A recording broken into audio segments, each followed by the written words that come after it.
Hello and welcome to the Bodysurf Podcast with your budgie boys, Tim and Owie, hydrated by Hairy Man Brewery. And Owie, we have two very special guests who have made the trip from up north. I don't know, you don't technically live in Queensland, so there weren't any technical issues getting over here, but you've made the trip down to say good day. Darryl and Georgia, how you doing, guys? Great, mate. Good to see you. Thanks for coming in all the way into the studio. Now, last time we caught up, probably a year ago, maybe even, the first time we caught up actually was you were here for a funeral and you thought you'd stop in and say good day. You gave me this amazing T-shirt that I never take off, representing Nimbin.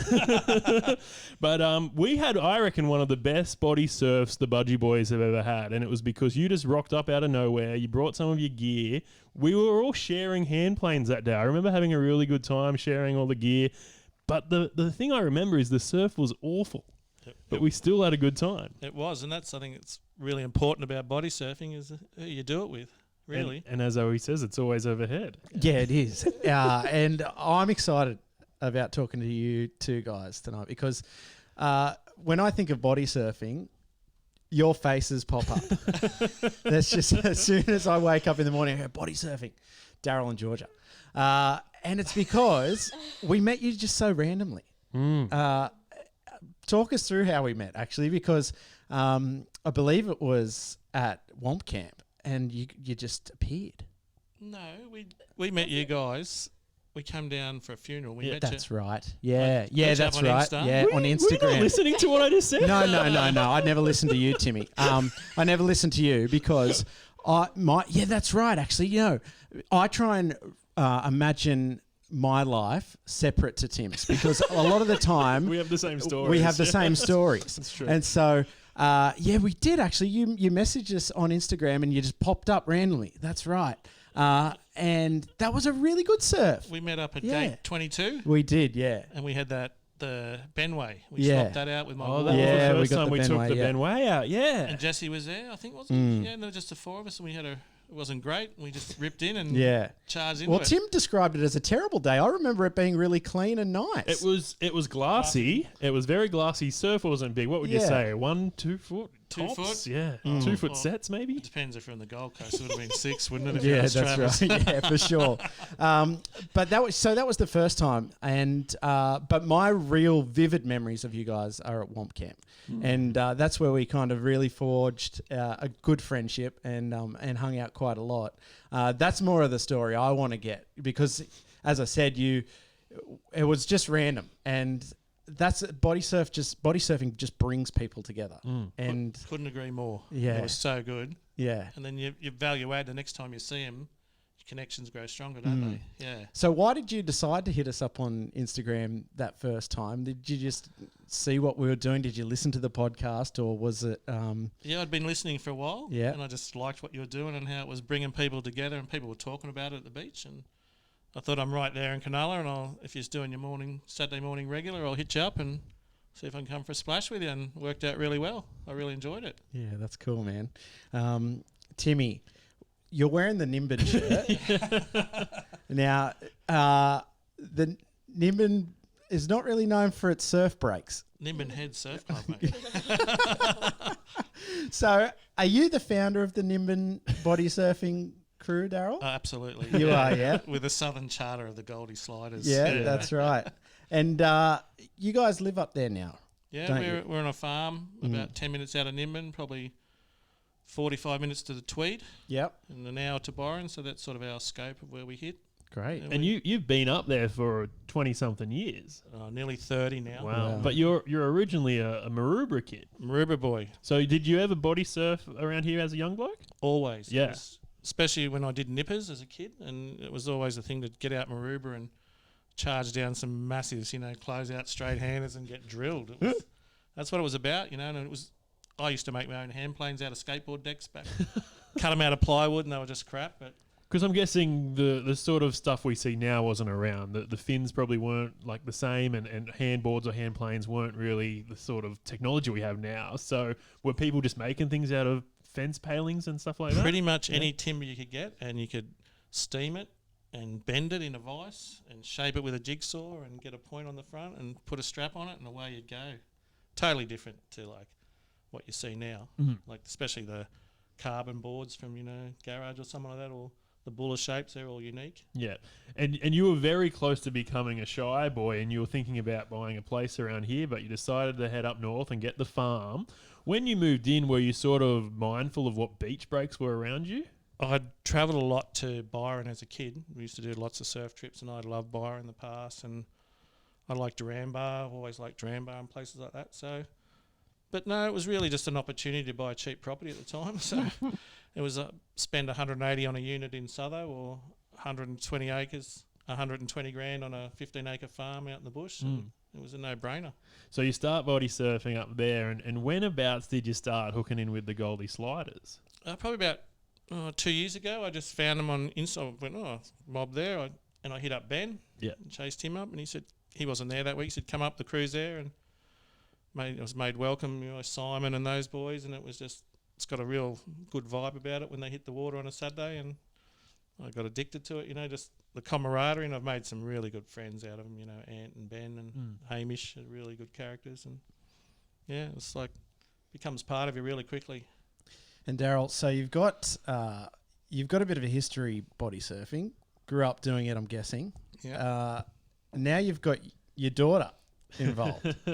So, Georgia, tell us a little bit about how you started body surfing. Was it with your dad, or did you go, stuff your dad, I'm just going to jump in by myself? No, it was always with Dad. But the first time I ever went to anything was Slide Fest. I didn't actually go in it or anything, but that was the first time I realised he wasn't actually crazy and just talking about all these random people that I never really believed him. And then the first time I actually ever went properly body surfing with him was at Womp Camp, yeah. Womp Camp last year. See, I'm not the only one who doesn't have a good memory, mate. No, but that was the first time that I actually ever went in, I think. And then after that, I started going to the Saturday morning meets at the Goldie Sliders with him. So technically, you've only been body surfing for about bit over 2 years, really. If your first time was Womp Camp last year, wow. No. 1 year. Yeah, it's only been a year. That's true. Yeah, wow. Wow, that's incredible. Now, what sort of gear have you got going in your floppy bucket? I only have the fins. I don't have any other fins. What colour? Mine are pink and cream, my usual ones. Nice. But then, and then my brother actually drew on them. He did a little drawing for me. No, it was actually a good one. Oh, he did just tag it? No. He did Mandelas and everything. And so they look pretty cool, but I don't really want to get those wet again because it might all come off. But Layla actually gave me a pair that she won a few years ago. I'm not quite sure when. But yeah, so that'll be my new pair to use, so I don't have to use my other ones. And then I just have a war, and I'm playing the blue greeny one. I don't really know what colour it is. Yeah, the bad fish. And then cool. Yeah, that's kind of it. And then some keels and a wetsuit. That's about it. And do you have to use the wetsuit much up north? I pretty much always wear a spring suit. Really? Yeah. Or else I just get too cold You and feel go the in cold, and then yeah. it just distracts me and I can't do it. And what about you, Dad? You proud watching your daughter body surf? And then following on from that, what have you got in your floppy bucket too? I couldn't be happier to, as the kids grow up, they change, and to be able to share something like that and do it together is really, John Watson said the same thing. It's unique and really special. I just love watching her, and she charges. She's fearless. She's almost silly sometimes, but it's a blessing. And I love my War Moontail. I just brought a set of yuccas actually, the Ultra Softs. Oh wow! The Scott Have you got them with you? No, they're in the other car. I'll get them later tonight and show you. Yeah. So, because I was getting cramps too from the fins, I like them. They're lots of power. But I think that if I'm not using regularly, I suffer. So I just wanted to change too, and I've got a really nice Garage Onyx River Tooth lightweight thing. I've got a slide buller, and that's probably much it, isn't it? Now, is it true that you bought your War Moontail at a garage sale or off eBay or something like that? It was off Facebook Marketplace. It just popped up one day. I was looking at him, and this dude, I can't remember his name now, he's a local Byron ski instructor, and he just had it up. He was heading off to Japan and wanted $70. It was brand new with the tag on it, and I just messaged him and said, yeah, I'll have it, man. He saved it up for me. I got it, and Ricky saw it. It was one of the original ones he made. So Wow. So, and when I was at Slide Fest last year, he saw it, and I had an Ecto leash on it. And he just took it off me and took it off. Just let's not put his own on and just put a new rubber on it. It was an old style thing, and he just gunned it up like without hesitation. So I'm guessing you bought the Moontail before you knew Ricky, before you knew much about war and that sort of stuff, and now you've been able to collaborate and connect with and him. Yeah, that's great. He's a good fella. Yeah, I like yeah. him. So you often pop into Womp Off, the big war event, but you haven't competed there. Are you thinking about jumping in the water soon? Depends. Like last year, they had so many numbers on the sliders, and there was the 2 young girls were there, the Kowalski girls, and I think it's the future, the kids. I'd rather see them jumping than some old fart like me, really. And they had enough people turn up, and what you saw, a little Ace do. Yeah. That's just gold, I reckon, and I'd rather see that. There's enough good body surfers there with, Hamish and Ben and Ant and those guys. So Well, mate, we're always looking for a replacement for Bondi, so... I'm in. No, Georgia. Oh, okay. And you get the points for girls and juniors. Yeah, there you go. That's a smart move. Now, Darryl, you have been off the gram for a while. You're very vocal on there. So as soon as it stopped, It disappeared. alarm bells started ringing. I guess there's not going to be any easy way to talk about this, but I received a message from one of the other crew members, and it really shook me. And I was like, well, yeah, he's been silent, but I didn't know that happened. Can you run us through what happened, mate? Because I don't want to put words in your mouth. I just want you to be able to set the record straight, say what happened, and then maybe we'll chat about it a little bit. And I want to try and get your perspective as well, as hard as it may be. Just about what happened, because it's huge. Yeah, it rocked me. It rocked my world. So I was basically out on a Saturday morning on a mountain bike going for a big ride, and got some tightness in my chest, and went, oh, this is weird. And I was nearly about to head up into the forest and do 40 Ks, a lot of climbing. And I thought, it was windy. I thought I'll roll home. Got home, and Saturday I chilled out, no dramas. Sunday the same thing. I actually did some kettlebells and weights on Sunday, nothing. Got to work on Monday, and then got some more tightness pushing the wheelchair around, and I knew something wasn't right. Your body tells you. So I made a phone call, and I got onto a helpline and explained what had happened, the tightness and blah, blah, blah. And she said, mate, you need to go and present at a hospital now. So I rocked up to the local Nimbin hospital, and they did an ECG and took some bloods, and the ECG was okay, and then there was an enzyme in the bloods at troponin, and it said that I'd had a heart attack. Wow. So instead I had actually had 3. So I got... So they rushed me off in an ambulance. So they didn't want me to do anything. So I went into Lismore in the base and had an angiogram, which is where they put a wire up your wrist into your heart and pump some dye in, and they found my coronary artery was 90% blocked. Wow. And I was really close. The next one was going to kill me, they said. Yeah. And it was like it was really heavy. So I had some stents put in, and no permanent damage to my heart. Great. And the cardiologist, who was a really nice young fella, he was a friend of Sam's from the Goldie Sliders, he said I was one big hill away from it. Yeah, kicking wow. it. He said, yeah. And must have on the Saturday morning, something must have blocked and created. The figures weren't high, they were low compared to something that would kill me there and then. But he said, man, you're lucky you made the call. He said to me, if blokes your age would do this and we'd save, a couple of 100 lives a year in Lismore alone, he said, you don't realise how many people are dying from coronary heart disease.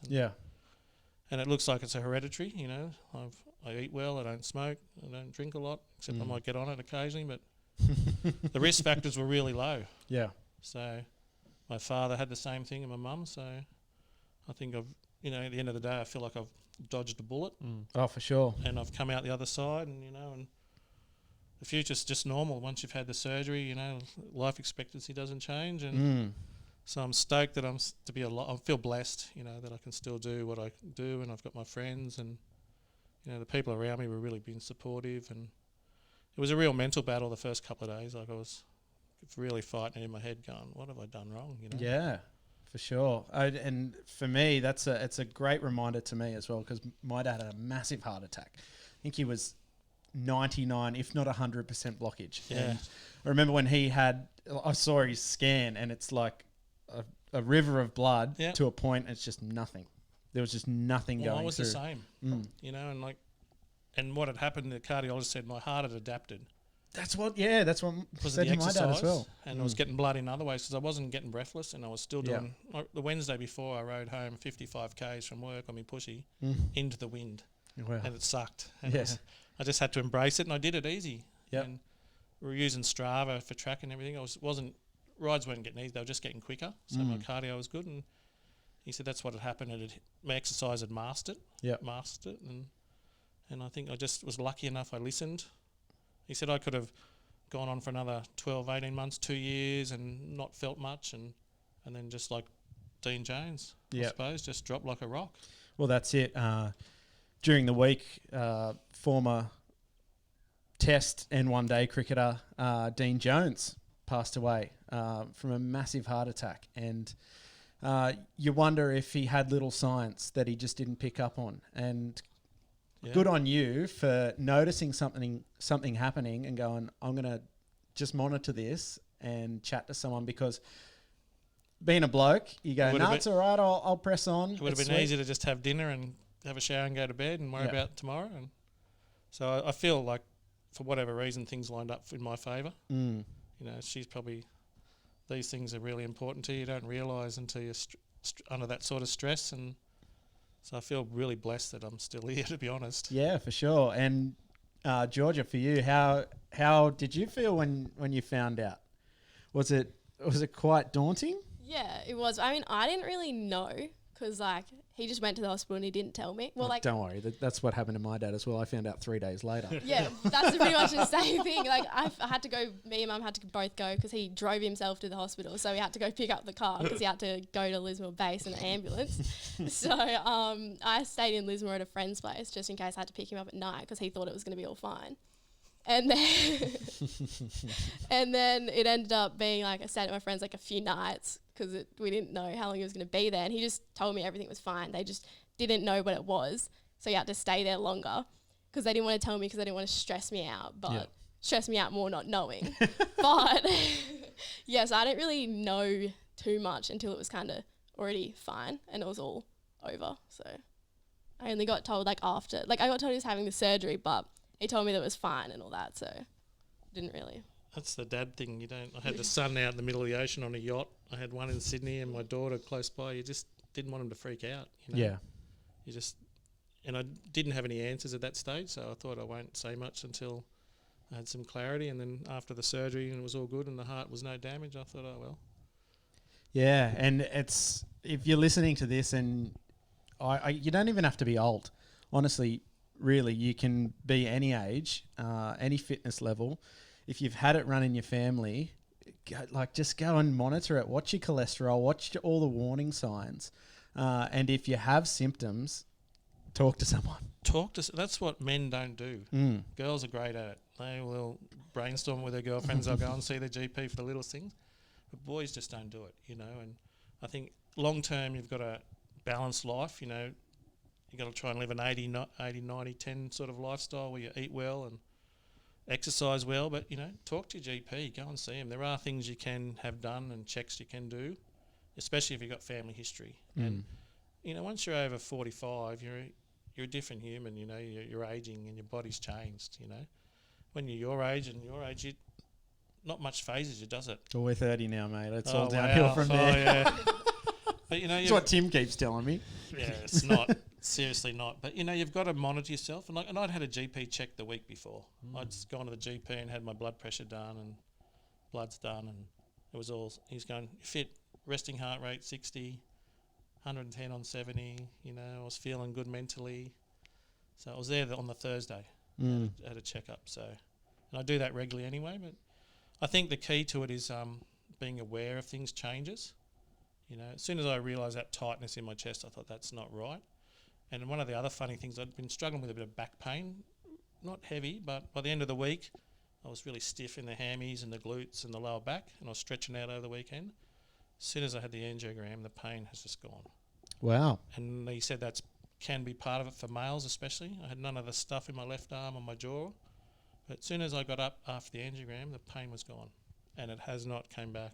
Amazing. So they're little signs, you know, that you've actually got to take notice of, you know. And at Womp Camp last year, I had a really sore back.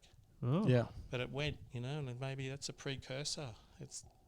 You got to read your signs and listen to your body. Hey, Well, April, please shut your ears because I've had a terrible back lately. So maybe I'll have to go and get checked. there is a test you can do, a CITA test. Okay. It's non-invasive, but it's quite expensive if you're young, I think. But if you're like with how old was your dad? He would have been 60 Yeah. when he had it, Yeah, but still they were saying he'd had heart attacks before. yeah. So, it's just one of those things where if you don't monitor it, Yeah. it can be. It's finding balance in food, exercise, rest, quality of your recreation time, things like that. They're really important. Mental health.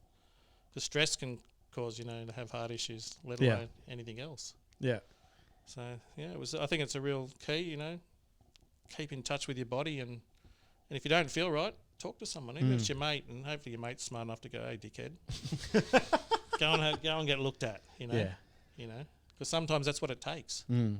You've got to have a strong friends group, which I feel I do now with you guys and the Bodysurf and all that. I got lots of really good messages and encouragement and people going, oh, wow, you of all people. Mm. And I'd had a conversation 2 weeks before with a mate, South African, and he's bloated out to 170 kilos.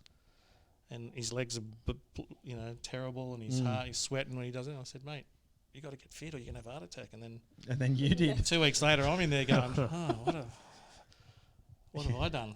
That was half the mental battle. And he's a cigarette smoker, heavy drinker, loves salamis. Oh, mate, I see unhealthy people every day in my line of work. Yeah. And I go, my dad wasn't the healthiest man, but there's a lot of more unhealthy people than what he was. And then he's brown bread. Yeah. So it's just, it's frustrating. It can be very frustrating. Totally. Like we walked along the promenade there at Cronulla today, and Georgia and I went shopping, mucked around, and we saw these dudes that were just massive and going, how come that? Yeah. I'm not He overweight. literally said that to me. He's like, how can I have this big? And that dude is still walking and, eating hot chips. Yeah. And that's the thing that must be killing you. You are a very active person. You're extremely fit. You're looking great. How's the recovery going, and when can we see you back in the water?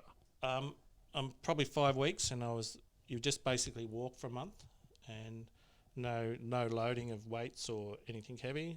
Next week I can start riding my bike again. I'll just start on the wind trainer on the back veranda, and I'll go back to work in 2 weeks when school starts, and I'll start swimming. And pretty much I could jump in the ocean now.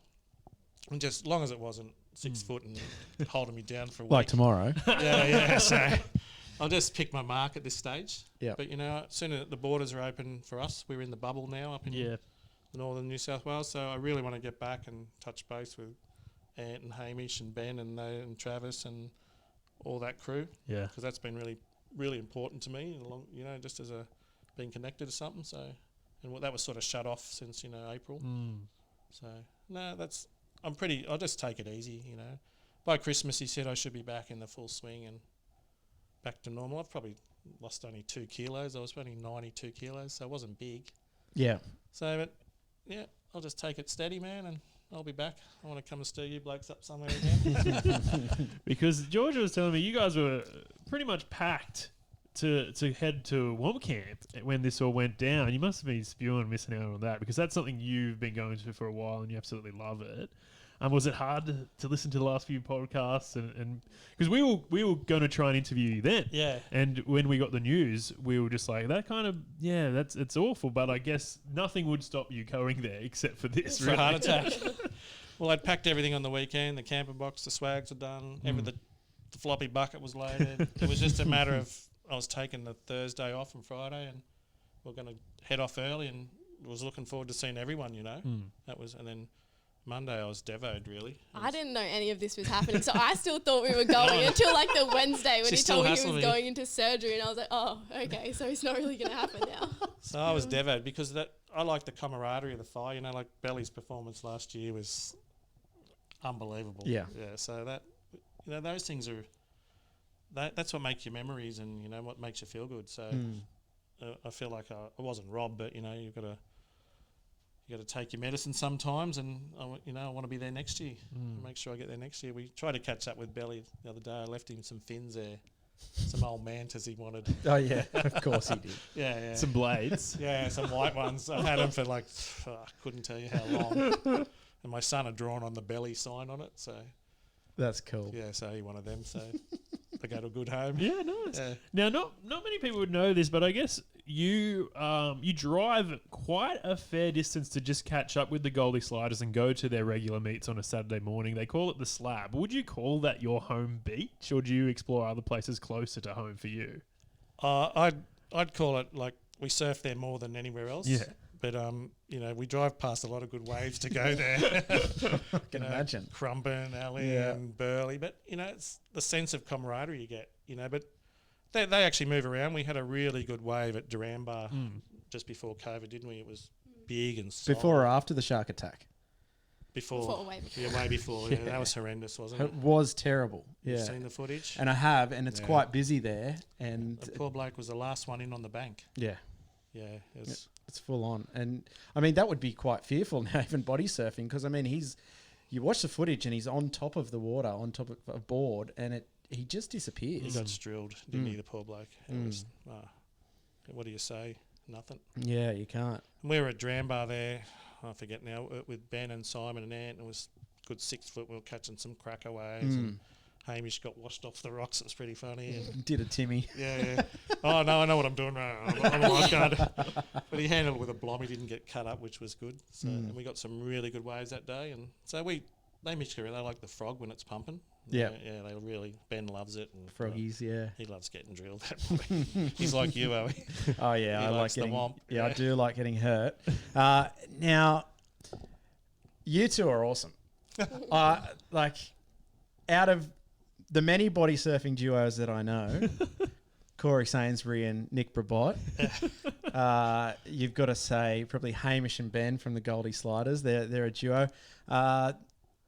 Hipto and his South Coast Yes. guys. There's a little duo always going around, but you two, just as I said before, personify body surfing. And I want to ask you a bit about like the father-daughter relationship, because I think it's a dying breed where a daughter kind of looks up to her dad and goes, I'm going to go body surfing with you. Yeah, totally. It's just like, and I don't know if it's because you're really loyal, Georgia, or maybe you're young, or I don't know. What's the story behind it? Why do you guys just love hanging out together so much? I know, you kind of made me go. I wouldn't say I really had a choice, because like, he was going for a while before I ever really took it seriously, because I also used to work Saturday mornings, so I just blew it off and was like, I'm not going to take a shift off, because I didn't really It's know. about the cash, mate. Yeah, the money. Exactly, yeah. But I don't know. I just think it's when your daughter's little, she's really your daddy's daughter sort of thing, and as they get a bit older, they change. They get their friend groups, and I think it's just one way we've stayed connected, because you can get disconnected a bit as the teenagers, and they want to do their own thing. But we've both had a bit of a passion, and it drives us. So we had a great weekend at Byron when the festival's on, and we surfed some big waves at Omar with Corey and Ricky and Elliot Kirkwood. Yeah. We're getting smashed, and it was great fun. And to do that with your daughter, sons you tend to do more things with, but just to go over there and hang out with her. And we went up to the brewery that night and partied a bit, and she was doing trampoline jumps in the rain off those in-ground tramps. And just to have that, for me as a father, is, really special. Yeah. And you heard Nick Watson talk about it with his son, and we bumped into them on the beach at Byron that weekend. He was hanging out with his wife, just with his pan plane, and walking on. We chatted, and his son was a good fellow. I met him at Womp Camp the year before, and Yep. so that, to me, it's priceless as a father to be able to do that with your daughter. And we could do that, as long as I stay healthy into my 70s, and imagine being able to do that, and when she has kids, and take them out for a body bash, and Yeah, because you don't get to have it forever. No. At the same age. I'm looking at my little sister at the moment. She's 9, and she's just at that perfect age where she hasn't got an attitude yet. But she's still like young. It'll come. It comes, yeah. But she's still young and fun enough to like, we're going to take her to the zoo. We're going to do this. Yeah. And yeah, it's just You like, gotta- I love it. You've got to embrace all that, because it change there's phases and they change really quickly, and there's periods where she'll want to be on your shoulders and be your best friend, and there's other she'll step back when she's a bit older. Yeah. But if you've got good communication and you talk to your kids and you give them positive things to do, you know, and it works unreal. And like, I'm blessed, to be honest. Yeah, for sure. I just feel when you jump in you know, Simon one day on the Goldie, it was getting heavy and he caught her into a wave. She dropped into this pit and got smashed, and we're all going, oh. Simon goes, I don't think I should have done that. How'd you go, Georgia? Oh, I was fine. It was so good. And now, like 12 months later, I feel really confident. She's been in big swells and she handles it. She understands the dynamics of getting under waves and when not to go, when to go. And so that makes it a lot easier mentally. You know, you're not stressed about your 15-year-old daughter drowning or getting hurt. So, and you as you get older and stronger, you just enjoy it more. And body surfing's a lifelong thing, hey? Yeah. There were some guys at Womp Camp there last year, and they were really old fellas from the northern beaches, and they were still doing it. And you know, surfing gets harder on your back and stuff, but I think it's something I can't wait for the next 20 years, mate, or next 30 years. I want to stay healthy and keep charging and see you guys turn up one day with kids and stir us up when they're giving you grief and fill them up with sugar. 12 kids, as I've said previously on the podcast. Don't know about that. I'm not sure if April's listened to that one. Look at the eyes. How do you go with your friends, Georgia? Because, I mean, a lot of people kind of... Well, I remember when I was growing up, I tried to distance myself from my parents as much as I possibly could. And it was hard because my dad used to come to every sporting event. He used to come to my school and drop off lunch. And I'd be like, Dad, please, no. And now I look back on that time and I was actually really, really thankful for it. And it was cool to say like that my dad was there and he watched everything and he cared about what I was doing. Not everyone has that story. But how do you go with your mates? Do you care about your dad kind of being with you? I try to get away from him, but it doesn't work. No, none of my friends really are into body surfing, so I kind of just keep it separate and then just do my own thing, really. But do they ever go to the beach just to hang? Because that seems to be a popular only thing to recently. do. Yeah. Only because I've like dragged them out. But really? now we have our license. But like other than that, one of my friends completely just hates the beach and just hates sand, hates the water. But I've gotten her out there a few times, but it's not really known in our area, I guess you could say. Yeah. Now I'm going to steal a question from Owi's rule book. This is his go-to question if you've watched the podcast. And Georgia, you've kind of given us a glimpse on your answer when Simon called you onto that wave. But tell us about a time when you caught, just the most epic, hecticest wave ever, or a time that you got absolutely smashed and just loved it. In Byron, probably at the surf festival with Ricky and Corey and Olga and that. Oh, actually. Was I there? No, I don't think so. No, but that was probably I think there's the one photo on my Instagram about it. That was probably my best wave ever, or the one that I got smashed on when Simon called me onto it and then regretted that. That's probably my. But the one at Byron, you didn't get smashed on. No. I think you probably would have. Cyclone Omar, like the small waves were about 7 feet. Yeah, I guess because it was a cyclone spell, but still, it was fun still. And how about you, Daryl? Recently was one behind the wrecks at Byron, that swell. I saw the wreck suck dry as this thing took off and took into it and just went the OE way and just took it on the head. It was good. That's how I tend to do it. I can't body surf very well, but I'll throw myself into a heavy wave. Yeah, I think you just get used to falling and not getting. You don't get drilled too much, I think Kookman broke his neck almost nearly once. Oh, he did, yeah. And we've told about 15 different ways and how he did it, but on a beach break. Yeah, that was a really good surf. It was clean and warmish, and it was big waves and there was plenty of them, and we were with a good crew and we were just looking after each other and drifting down the beach and just dropping into these bombs. It was really good. And I've had some really good ones with the Goldies. Like the one at Drambo was pretty good. I got a monster there one day, a big left, and got eaten alive inside. It was good. But when I was a kid, I got some big closeouts at Maroubra. Yeah. As a 50, just dropping down these things and just getting axed. It was really good. Awesome. Yeah. That's great. Well, guys, thank you so much for being a part of the podcast. I know it's what you spoke about tonight. it's hard. It's hard to talk about. But yeah, I'm just stoked that you didn't drop. You know, you're still going, you're still firing. Because I couldn't imagine the community without you, Daryl. And yeah, as I said, I'm so happy that you listen to your body. Because not everyone does it, and if anyone is listening again, I want to say to them, please monitor your symptoms because you don't get a second chance. No, thank you for the comments. We love you guys. We listen in every week whenever it's on, you know, and I just feel blessed that I've got a group of friends around me that think that way, and I feel part of something really special. I think it's on the up, you know, Bodysurf is changing and the whole perception of it, and I feel good to be part of it, and I feel I'm blessed doing it with Georgie. You know, I'd like to see what the event is, you know, in 40 years' time when where you're all at, you know, that's the progression in the history of the sport. So I reckon it's unreal, and yeah, just listen to your body, you know, and ask questions, and that's what you got to do in life anyway, isn't it? Yeah, that's it. Well, as parting words, please, Daryl, give us a little bit of what you envision for the next 20 years. Where are you going to be? Where's Georgia going to be? Where's the sport going to be? And then we'll wrap it up, mate, with a bit of it's always overhead. I think, you know, the people involved, like what you guys are doing, it wouldn't come together without it. I really think it's really critical because we're spread out from Victoria to Queensland, and to have something that glues us together is undeniably really important.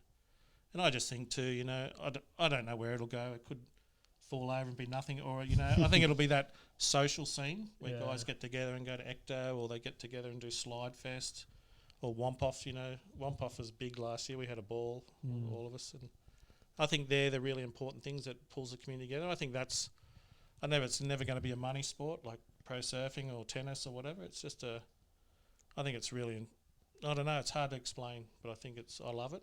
And I really enjoy the camaraderie and the sense of belonging. And I think that social connection is really important as you get older. So I really look forward to seeing Georgie when she's 40, and you with your kids doing bashes, you know, in 20 years' time or whatever. And I think that's where you'll get your satisfaction. I will anyway, you know. And passing on what you've learned. You know, that's the key of being human, isn't it? To make the next generation that little bit better and have fun. So I love it. Thanks, guys. Thanks so much for that. And I could just see, you know, your passion for your family, passion for your work, and a passion for the sport of body surfing. It's just great to have you on the podcast finally. It's been too long. But let's go have a few frothy ones and get a schnitty and have another chat. But did you guys want to do the sign off? We'd love to, yeah. Go for it. It's always overhead. Your body surf. Bye. Thanks, boys. That was unreal.